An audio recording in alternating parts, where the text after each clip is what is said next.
Hello, everybody. Welcome to the Alienbacon podcast. First episode. Woohoo! Let's go, baby! Let's go! Look at us. We're so cool. Look at our things that we got. It's pretty cool. Your ship is pretty sick. Yeah. Do you like? I love it. I love it. I love this ship. But let's go ahead and get it out of the way. Where have we been, and what the hell? Why are we coming back with the podcast? Because everyone does podcasts, and I know everybody's gonna bitch and whine about us doing a podcast. We come back. Okay. Well, basically, I feel like I had a huge move. I moved across the country. And that took a long time. Like I'm actually moving soon, and I'm not moving like I'm moving a good distance, but I can't imagine moving across the country. That must have been awful. Yeah, it's a pain in the ass. Like, you don't think about all the little annoying things that you have to do, but yeah, like getting a license and all that shit, changing your plates on your car, and getting used to everything in the new place. And then I had to deal with allergies, and our dogs got sick. So it sucked. How was like the actual packing and driving across the country? Was that hard? It was hard because we had the dogs and we were constantly worried about them. But at the same time, though, it was also cool because it's a road trip and it's like, oh, look, all this cool stuff we're seeing. But that's true. Yeah. Because that's what I'm always worried about, long distance stuff, because, you know, I don't just have dogs. I have like chinchillas and bunnies and shit. So when we were, you know, going to move really far, like we were actually originally planning on moving really far away, but there was just too many little things that were just like, it's not worth it. Are you moving are you in like the same town or what? Oh no, we're still moving far. I don't really want to say where, because I'm pretty sure some people actually know my general location, so I'm not going to say anything. I'm moving far away from where I was. I'll just say that. Yeah. Okay. Well, so yeah, we've been preoccupied for a while, and I feel like coming up with topics like we were before was very demanding. Yeah, it took a lot out of us, especially since we both have our own channels that take a lot of time, and you stream, and we both have clothing brands, and like there's just a lot going on that we're doing. So this channel on top of that, you know, trying to constantly think up new things that might be funny for people to watch. It was just too much. And I feel like actually the biggest thing was finding time to sit down and record for like 3 to 4 hours, because because I feel like that's why we wanted that. I feel like that's the main reason I want to do a podcast, is the fact that we could just sit down and record for like an hour, maybe 2 hours, and for a week, and then we're fine. But we had to record like every week, sometimes twice a week, and like 3 to 4 hours each session. And it is, oh my gosh, it wears you out so hard, because, you know, I have my main channel, my second channel, I have streaming, you know, I have a child, and I'm moving soon. It's a lot of shit. Yeah, it's insane. Hopefully a podcast is more manageable, and we're gonna just talk about relevant stuff and what we've been doing, and it's really gonna be the same shit. It's just slightly different, you know, like less, I guess, cutting short, funny time, more long-winded, fun time. Yeah, that's a thing. So basically both of our lives have just been consumed by this video game called Elden Ring. I'm sure you've heard of it. Actually, you want to know how it completely demolished my life? Is the fact that I no joke, I started waking up like at 5:30 in the morning every day. I was working out. I was starting to read books. I know it's cringe. I was reading books like every day. I was doing all the chores. I was getting all my work done, and I was playing like maybe like 30 minutes to an hour of a game every night occasionally. Yeah. And then we got slammed by a sickness. It wasn't COVID. I still don't know. I assume it was the flu, because oh my God, I'm not joking when I said 9 days I couldn't do shit for 9 whole days. Our entire family couldn't do anything for 9 whole days. So that ruined everything I was doing. And then right when I started feeling better, fucking Elden Ring, and not only Elden Ring, but Risk of Rain 2 expansion comes out at the same time. So I'm like, okay, you know what? I ain't going back to working out. I'm just going to play games. Wait, what happened to, what do you mean 9 days? You're out of commission for 9 days? What happened? The sickness. I don't know what it was. You're just sick. Oh. Yeah. Like, just like allergies? I actually had to push back sponsors because I could not sit down and record without like feeling like I'm going to throw up. Like it was the weirdest. I've never had a sickness that bad in my life. And again, COVID? we did 3 COVID tests each and they were all negative. Really? Wow. Yeah. No COVID and you just got slammed with something random.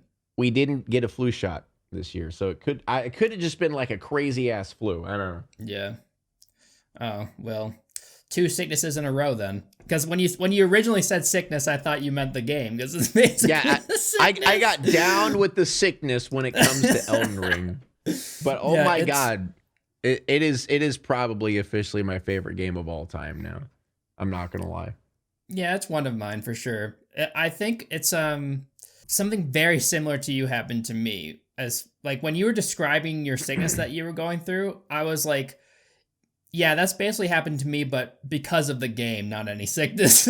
I was working out every day. I was reading every day. I was writing every day, like I'm writing a novel. And I was like, I forgot about that. Yeah, I was so productive. Same. And then all of a sudden, this game comes out of nowhere. I'm like, okay, I'll play it for a little bit, and then it just took over my life. I can't do anything else. I don't think I've played a game this much in this short of a time. How long ago did it come out? February 22nd, right? And I've already put in 140 hours in the game.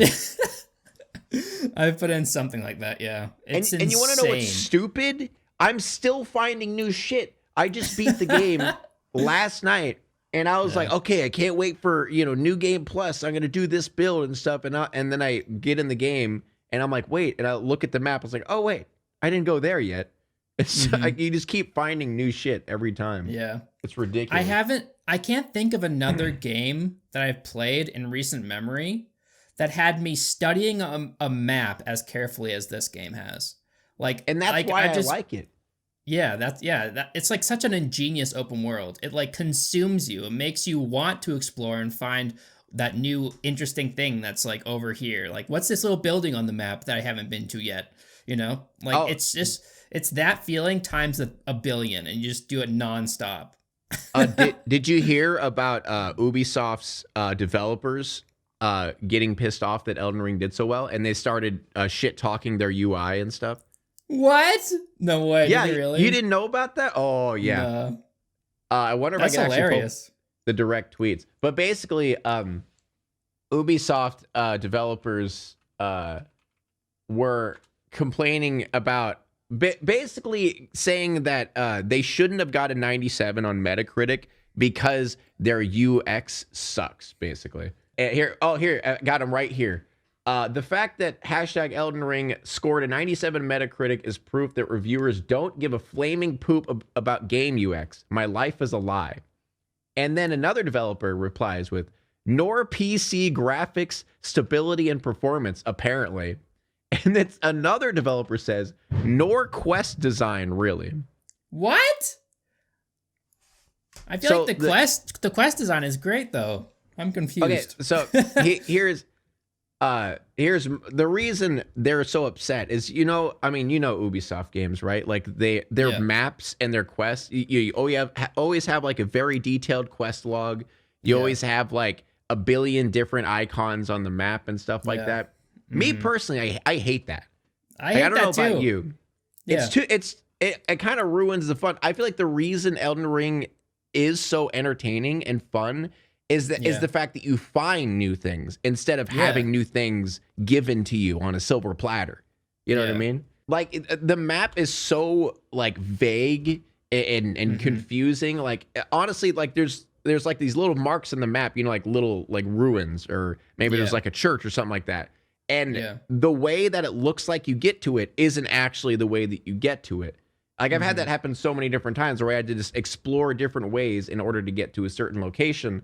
And that forces you to actually look around the world and enjoy it and find new things instead of just have it handed to you, like most Ubisoft games. Also, you know, microtransactions. Ubisoft would have slammed Elden Ring with microtransactions. Oh my God. Okay, so they're not even the same ballpark. Like Ubisoft games are like McDonald's like French fries, whereas like Elden Ring is like the finest restaurant you can find. Like they're not comparable at all. So like they might both be open world, but playing 3 hours of an Ubisoft game, you just feel so bogged down with random bullshit, and you don't feel invested at all. And like 3 hours into Elden Ring, you are just hooked at that point, and you won't stop for another 200 hours. Like, and I love that the characters don't have quest logs. Like you have to actually listen to what they say. You have to, they give you a general idea of where to go next on your quest. They don't tell you the exact location or give you an icon. They just like say, okay, you know, it's at this area, you know, it's in this area, but they say it in like a very vague way. And you actually get invested in every character. Like there's sometimes I got really sad when certain characters, like stuff happened to them, and I actually got invested into them. Compared to Ubisoft games where I'm just like, whatever. I couldn't name a single character from a single Ubisoft game. Like no, like it's insane. And Elden Ring, this is the same in any From Software Souls type. When you find an NPC and they talk really weird, and you know they laugh and they're kind of insane, and their quest lines are so vague, and you almost are forced to Google sometimes where people are, unless you want to just roam around forever. But I don't know. That's fine. I like that to a degree. Like I don't like being forced to use the internet, because if I wasn't forced to use the internet to like fulfill quests, then I feel like I'd be roaming around the map for like hundreds and hundreds and hundreds of hours. You know what I mean? But, just to like try and find everything. Which is why I want to bring in messages. I feel like messages, yeah. I feel like that, like I feel like that's one of the greatest things to put in any game whatsoever. It's just like you're constantly on, you know, it's kind of like what Death Stranding tried to do, sort of, but in a more weird way, I guess. But you know, like kind of just the idea of all the players are helping out each other in some way or another. Like there's so many times where I had, like, honestly, I'm not gonna lie, I feel like the thing that I hate the most in this game is probably the where you go to a tower and there's that stone dude and it gives you like a riddle and it says find three legendary beasts or something like that. I hate those. Those are the only things I hate in this game. But they're annoying. But around that thing there was like 3 messages, and each message said like go north and seek up, or like go east, and you know, stuff like that, which was amazing and helped out a lot. I agree that these games would be so much worse without the messaging system, you know? Like, you would be wandering around like a chicken with your head cut off 90% of the time if there wasn't for the messages. Oh, yeah. And you would get killed. You'd get killed and ganked nonstop, and it would just demoralize the shit out of you. But these messages, like, they're there for a purpose. They serve a utility in the game, you know? Like, people, like, Miyazaki does try and fuck you over nonstop, but he knows that other players are going to help you through the game. So it's like, he's trying to fuck you, but at the same time, he's giving you tools to succeed, and it's ingenious, you know? Yeah, it's a lot more interesting to, and I guess investing and immersive to think about where you need to go instead of being told where to go. There's actually a really funny joke that it was like on a Reddit post or something like that that said if Ubisoft made Elden Ring, the stone sword keys would be $10 each. Oh my god, it's so true though. Like, it is. From Software is getting so much good PR and like, you know that people are going to continue to buy their next games, you know, like nonstop. Oh yeah, like this blew everything. Yeah. Every like, honestly, I had my hopes high for this game, and it still blew me out of the like. It blew every expectation I had out of the water. Somehow, I've never had a game do that before in my life. Yeah, that never happens either. You know what I mean? Where like they build the hype up so much, like they did with Elden Ring, and then all of a sudden it's like almost better than you expected. It's crazy. Yeah, that never happens. And now, since From Software said they're going to be making more games like this, Bloodborne open world. Oh my god, I would Bloodborne type open world. God, I don't know. I feel like they're just, ever since the Soul series ended, I feel like they just want to continue to make new IPs just over and over. I mean, I don't hate that. Like they did with Sekiro, and then they did have Elden Ring. Yeah, Sekiro's great. I love that game. Yeah, and it's such the thing is like I wouldn't think it would be like a Bloodborne, like, you know, like an extension off of the actual Bloodborne games, but more of just a type of Bloodborne. Yeah, you know, like in that same vein would be awesome. Okay, so now that we've been kind of sucking this game's dick for a while, I want to bring up some things that I wasn't a big fan of. It probably knocks it from like a 10 out of 10 game to like a 9.9, you know? Like that's how small. Yeah. But when they announced that George R.R. Martin was helping with the story, I was like, fuck yes, because the other Dark Souls games, their stories were kind of mediocre and all over the place and super high fantasy, and I wasn't really into them. I didn't really care about the overarching plot. Like they're really good when it comes to developing like single characters and their role to play and like getting you invested in like single characters and their story. But like as far as like the huge you know, the plot of the entire game, I really couldn't care. Until Bloodborne came out, that was a different story because I found that so compelling. Actually, sorry, I was going to cut him for 1 second. In Dark Souls 3, it's not really the story that I liked, but I liked the lore of each of like the bosses. Yeah. Like when you actually dig into the lore behind them, it's interesting. But yeah, just like the cut and dry story is kind of not that great. Yeah, it's all over the place, and it's super hard to grasp, you know? And I know they do that kind of on purpose. They try to do that. Yeah, they kind of try to force you to understand the game. It's kind of like a technique to get you more invested almost. You dig further and further into the game. It gets people obsessed because they're like, I don't understand what's going on. So they try to like, you know, they make things convoluted and vague. But I think that comes to the game's detriment a little bit because like I really just couldn't tell you what the Dark Souls games are about. If you asked me, I couldn't. Like, yeah, I played them 1,000 hours, like, but I just don't know what they're about. And you know the sad part? I do, but that's because I spent hours and hours like reading articles, watching videos about each thing. I actually really got invested in the lore for a while because not really the story, but like the world and the lore behind the world is really interesting.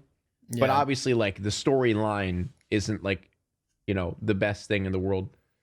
Maybe high fantasy just isn't my thing or something, but I didn't really get invested in the stories until Bloodborne came around. Then that really hooked me. As far as Elden Ring is concerned, I think it suffers from the same thing as the Dark Souls games. I like it more. I'm more invested, but not to like a huge extent, you know? Like it's very similar.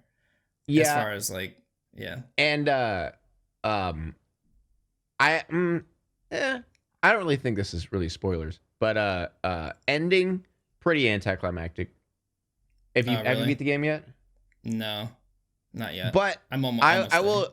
There is like 6 different endings apparently, and I don't really see it as like a one main storyline. I more see it as the storylines of like each character is more interesting than what you're, because really at the end of the day you're trying to become Hokage. Like that's it. Yeah.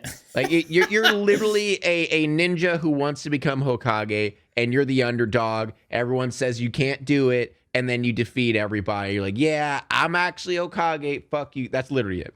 That's really all at the end of the day. That's it. But the different endings are way more interesting than just the basic cut and dry ending. Because like Ronnie's story, I like a lot. Mm-hmm. Have you done her quest line? Yeah, I've done. Yeah. I think I've done most of the quests. There's like 3 that I haven't, or something like that. Yeah.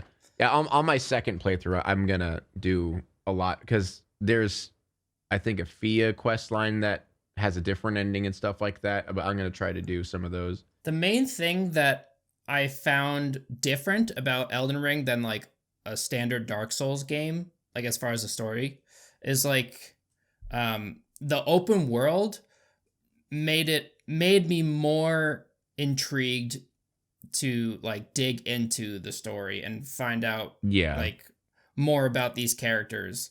It's super convoluted still. Like nothing has changed. But the open world makes it more real and it makes it more fun to dig into it, I feel. So I don't like it as much as Bloodborne as far as the story and like the world, but I like it more than the Dark Souls games. So I'm just confused. Like, what did George Martin do? Because it feels exactly the same, you know? I think there was this thing that said they actually let George R.R. Martin write without any idea of what the final product, like gameplay wise or anything like that. They basically just let him write a story, and then they just took that and then made a game with it. Yeah. Because it feels more like he wrote stories. Like I don't feel like you're the main character half the time. I feel like you're just hearing everybody else's main character story. Because I'm way more interested in everybody else's story than I am in whatever I'm doing. Yeah. Yeah. I feel like that's something that I feel like they could have improved upon, is giving your character a better arc than just being like the hero again. Yeah, because you find it, you kind of feel like a spectator when you're playing the game. Because your character doesn't really feel like it has much except, oh, you're tarnished. You're tarnished. Like, that's it. But they do that on purpose, though, in order to allow players to role play, which I like a lot. Yeah, I guess that's true. Yeah. Like, you can be whoever you want. You're just a random tarnished, and you become Elden Lord. That's it. And I love that. Like, and I think it serves the gameplay, and it serves the player as far as, like, creating their own character within this world that can be anybody, which is really cool. But like, just giving them like a basic hero's journey where like, oh, you have to do this, become the Elden Lord. It's just one of those things. There's pros and cons to it. So yeah, I think that they chose the game, the player experience over giving the player a really cool role in the story. You know, I feel like there's gonna be because I've already researched a lot about the story and stuff like that, and definitely once you research and like dig, then the story starts getting good, and then it starts getting really interesting. But with what they give you, you really don't know what's going on when they with what they give you in the game. You have no fucking clue what's happening. Yeah, but I kind of like that about Souls games. Yeah, like when it forces you to research, which is weird for a game, because you would assume that games that are telling a story would want to tell you the story in a way that is understandable, but making it incomprehensible almost makes you more invested in it, because you're doing the research and you're the one that's like learning about the characters, and then it kind of brings the world more to life in your head, you know? So yeah, it's a weird way of doing it. But it's also ingenious, and I think, obviously they've harbored I really hope base. That other developers like start making games with this in mind. You know, more focused on, instead of playing the safe route like everybody else does, where they're gonna have microtransactions to make more money. You know, like they always keep the same UI every single open world game. Maybe they'll actually lean towards this because they realize, oh, people actually like good games, and not just games that are just like, you know, handing you stuff on a silver platter the whole time, which I honestly feel like games have been lately. Yeah. Like I haven't seen a game that's just a flat $60 and it's literally great, and you get everything with the game. No extra bells and whistles. You just get the game, and it's amazing, and that's it. Like, I haven't seen that in a long time, except like Risk of Rain or something like that. But the sales, like, they speak for themselves, you know, like this game has been selling like crazy. And I feel like they're going to see dividends from that in the future. Like, it's so weird comparing it to games like Assassin's Creed because they're so hollow, but at the same time, I can kind of see the appeal to them. They're kind of fun games. If you've played a recent one, like Valhalla, for example, like, they're not poorly made. Like, they're fun experiences, but they're so hollow and brainless, you know, like, you don't have to think at all when you play those games. Yeah, like you feel like you're watching a game instead of playing it half the time. Yeah. Like, every once in a while you get into a fun fight, but then for the most part, you're just like riding your horse towards the objective. And that's the game, you know? Ride horse towards objective. And that's why I feel like objective markers are awful. It doesn't, you don't want to look anywhere. You don't have any desire to look over here or over there. It's just like, hey, you're going here. Okay, I guess. You can use objective markers and not make a terrible game. Like, I would say Skyrim and like the Fallout games do it pretty well, where like they tell you where to go, but they don't tell you. Yeah, they tell you like the general direction and like where your quest is, but they don't tell you what's on the way there, you know? So like you can find some cool stuff on your way there, but an Assassin's Creed game where it's just like, look at all this random bullshit around you. You can collect all of it, you know? Like, oh my god, like the map is so many icons. It's overbearing. You know what I mean? Yeah, it's a lot more fun finding shit than like getting overwhelmed with like a billion things. Yeah. You could go here. You could ask this guy for a quest. You could go get this item over there. I know. And something that I hate so much, and that I'm kind of astonished that Ghost of Tsushima did it so well, is the copy and paste forts, where like, oh, there's a bunch of forts all around, and they're all basically the same thing, maybe slightly different. And you go in there, you kill all the guys, and you maybe save some prisoners. And you just do that over and over. Oh, now you have to ride your horse 1,000 miles this way to do the same thing. Have fun. So I'm like really impressed that Ghost of Tsushima did that so well. I think it's just because their combat was so fluid and fun, and like the combat was pretty cracked in that game. The world is so beautiful, and the way that they didn't really have quest markers. They had like the leaves that showed you where to go, which was pretty sweet. Last thing on Elden Ring, what's your favorite boss so far? Oh god, my favorite boss, Radahn. Fuck Radahn. Oh god, I think, but it's so weird. I have such a weird relationship with Radahn because I suffered through that fight. It sucked, but I also really loved it at the same time because it was so cool. It's so thematic, you know? Yeah. Like, it's like such a cinematic fight where like he comes down as a meteor halfway through, like, and the music is crazy. He's such a huge, intimidating boss, even though he's goofy as hell on his little horse. Did you know that you actually, I think you read it whenever you get, I think his sword or something like that. But in the description, it says the only reason he learned gravity magic is so he would never leave his steed. Because he's actually not weighing on his steed at all. He's just using gravity magic to like float on top of him, basically. Oh, yeah. I mean, that makes more sense. Didn't he also learn gravity magic to like hold back a star or some shit? I don't know. Like there's this. Yeah. And that's why when he died, you know, all that stuff happened. I like fantasy. Like, I love Lord of the Rings. I love Game of Thrones, but I like subtle fantasy mostly. This stuff is weird to me, like super high fantasy where like it's hard to comprehend. Some of it is, I don't know. It's just not really my taste. You know what's the weirdest part? What? The fingers. Oh my god, they're so weird. The fingers. Why? Why did they do that? You could have picked anything else. Why the fingers?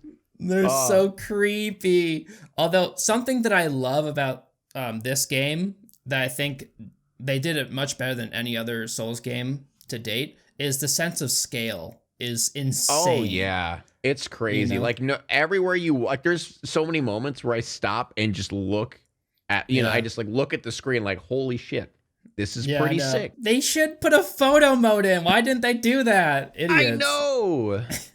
I don't know, maybe they just felt it was novelty or something. Yeah, maybe. I think my favorite boss is so far anyway is probably Godric. I thought he was really fun. The grafted. Oh wait, God. Okay, never mind. I'm thinking of someone else. Okay. I thought he was really sick. I did like his second phase. That was pretty ridiculous. Yeah. But my favorite's probably Melania or the last boss fight. I won't say who it is, but okay, so bosses that I haven't fought yet. That's good though. Yeah, that's good. It's good to hear that they have really cool. They cool get better, bosses. but man, they get harder. How would you say that this compares to the others as far as difficulty since you've completed it? It depends, because the boss fights themselves, if you just look at the movement and all that different stuff, are definitely harder than most Dark Souls bosses. Because I feel like they took an example of oh my god, the dancer from Dark Souls 3, how they used really awkward movements and really like slow patterns in combination with fast patterns where it really throws you off. Yeah. They did that a lot this game compared to other Souls games. But the reason I feel like it isn't hard, like the hardest or harder than most, is the fact that you can literally level up like crazy. Oh yeah. Since it's open world, you could literally just go to a bunch of dungeons, like level up like crazy and then go face like a really hard boss.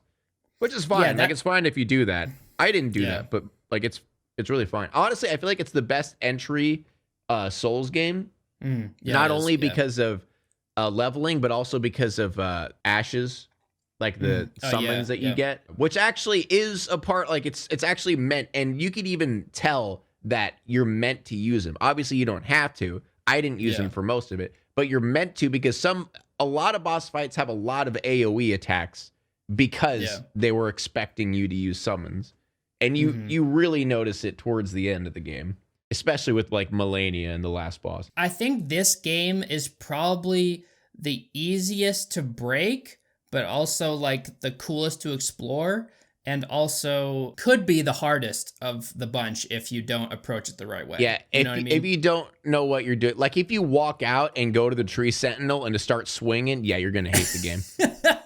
Yeah, if you don't play it right, you're going to get demolished if you don't play it right. But you could also completely destroy the game if you know what you're doing. I'm glad that they put in the tree sentinel right off the bat, because it teaches, new people like, hey, maybe you shouldn't just run straight through the game. Maybe you should go explore before you actually go face a boss, because that dude was a bitch. Everything is in this game feels so intentionally placed, It's it's ingenious, honestly. Like they put Margit in a perfect spot. He's super hard early on, but they do that on purpose. Like he's a roadblock, but you're supposed to. They do that so you are like, you feel like you should invest more of Limgrave, and like. Before I say this thing, how far are you in the game? I think I've been to every area. I'm not sure, but are you past the Royal Capital? Like, have you moved past that? Are you like at the mountains? Like, okay. I've been to like the Snowy Mountain area and the hidden Snowy Mountain area, and I've also been to like the destroyed place, but I haven't really explored it. So, because you have spoilers, by the way. You have Margit in the beginning, and people say that the reason his name is Margit is because you need to get good. And then when you face Margot, that means you got good. Oh my god, there's no way that's intentional, though. Why would they change his name? Come on. There's no reason. Aren't they brothers or something? I don't know. No, I'm pretty sure they're the same person, but like... Really? Wait, so Margit and Margot are the same guy? So I'm pretty sure... Wait, let me look this up. See, this is what I'm talking about, guys. Okay, so... It says Morgott apparently makes commoners into a Margit clone. So I guess he makes them into clones of himself. Oh, right. I do remember learning that. Yeah. Okay.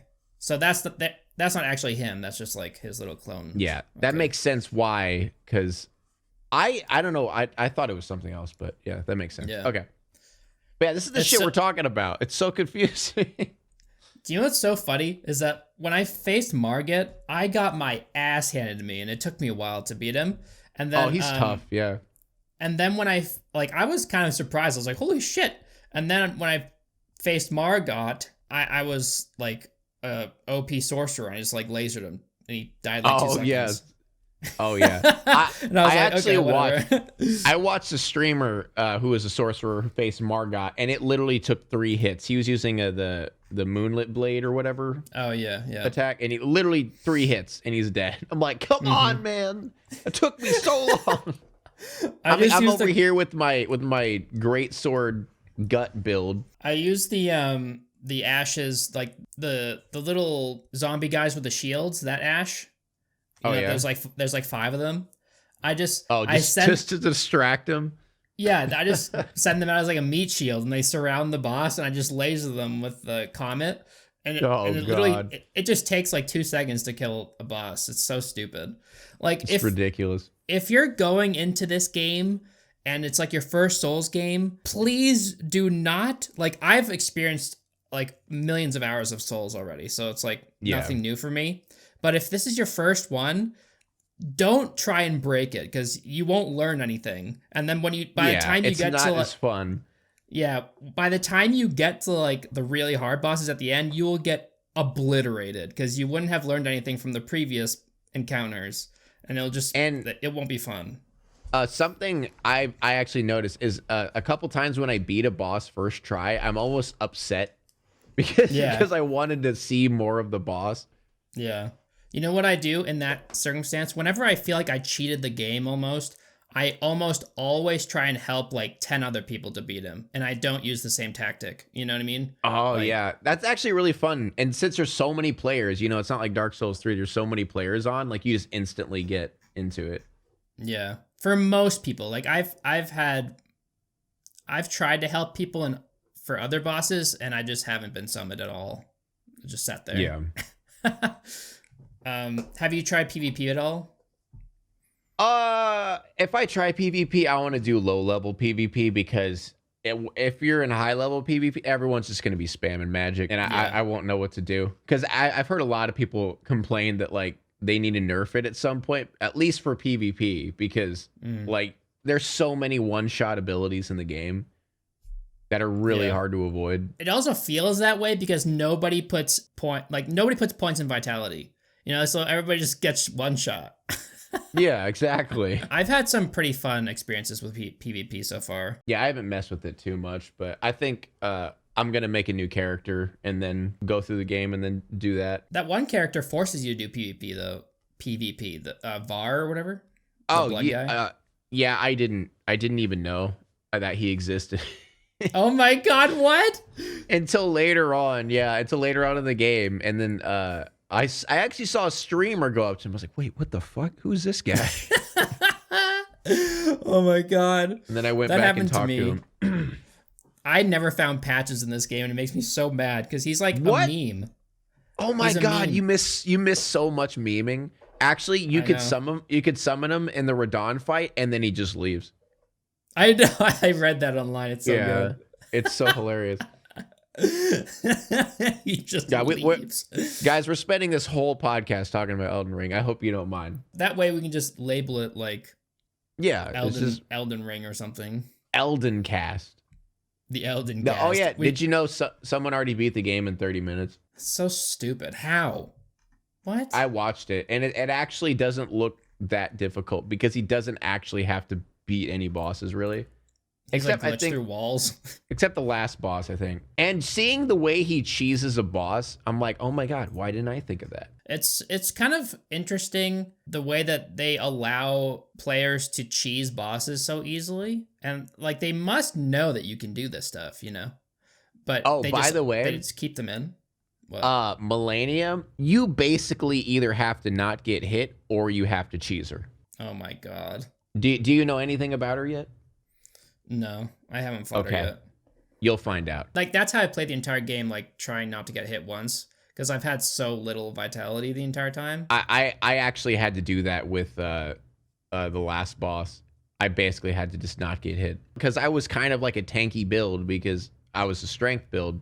So I mean, I had like faith buffs and stuff like that. But yeah, if I get hit once, even with the amount of health I had, it was like 3/4 of my health. A shield build wouldn't work against Melania, so you couldn't just like put everything into like powering up a shield. No, really?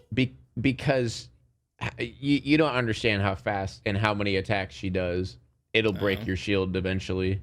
Well, shields are insane in this game. We're like to the point there where are some shields that are crazy. I'll admit, yeah. Yeah, like you can buff a shield to the point where like it hardly even affects your stamina when people hit it. You know? Have you gotten? Oh, I don't think you probably haven't yet. Have you gotten the rocket shield? That there's a shield that shoots a rocket.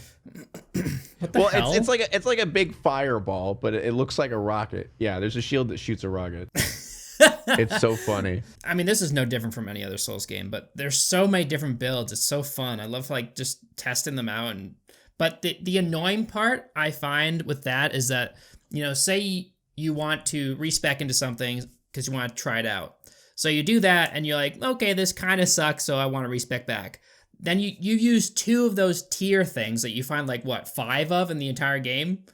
It's so stupid. You find a lot later on, but there's 12 in total. I think that's more than most Souls games for respecking, if I remember right. Yeah. I don't remember. Which honestly, respect. I wish they would just give you unlimited.